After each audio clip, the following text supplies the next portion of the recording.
Good morning and welcome to Wake Up to Broker Up with Mark, episode number 25 for 2024. That episode's kind of significant, and the reason it's significant is because next week means it's mid-year. Along with it being mid-year for Broker Up, it's also mid-year for the GAR contract changes. Yep, I'm sure you've seen it. I'm sure you've seen information about it. Some of you have ignored it. Some of you have embraced it. Some of you are profoundly confused by it. We've had classes from our attorney partners. There's information floating around, and everybody is left scratching their head. And the reason for that is attorneys are teaching the changes to the purchase and sale agreements and the changes to the forms, but they're missing one thing, which is not their fault, and that thing is context. Context, context.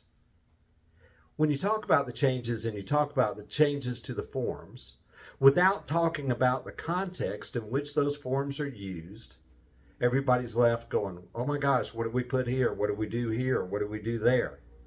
You know what? We understand. And interestingly enough, we are all being faced with changes that we didn't ask for, on forms we didn't think needed to be changed, and forms that have been changed quite frequently because GAR has been way ahead of this. And the GAR Forms Committee and Seth Weissman have been way ahead of all of the reasons to change the forms annually and semi-annually for several years. So that's a good thing. Embrace it. If I told you that you needed to write a 500 or 1,000 word essay, you'd sit there for a while, maybe even a day or two, and scratch your head and try to figure out what to do. And then eventually you'd start writing. And then once you start writing, everything else would flow. So I want you to look at the forms and consider the changes, and then consider the context of which they'll be used.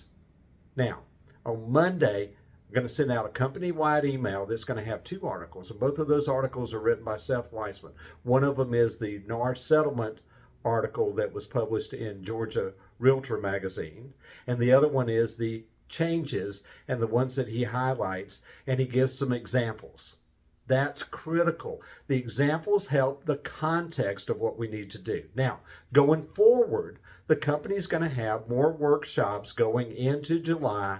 And yes, you're going to have to get up out of the pool chair, come back from vacation, dust the sand off your feet, wherever you might have been, and attend some of these classes. And they're going to be conversational.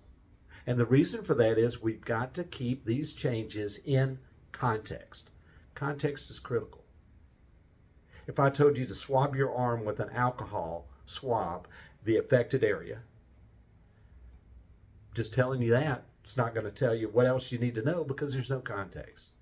Hope this helps. Relax into it. Everybody will be on a level playing field, and we will all prevail and get through this together. Enjoy your day. Enjoy your weekend. Thanks for watching. And don't forget the Must Ministries Summer Lunch Program. It's almost over the end of this coming week. Kids got to eat. Enjoy your day. Bye-bye.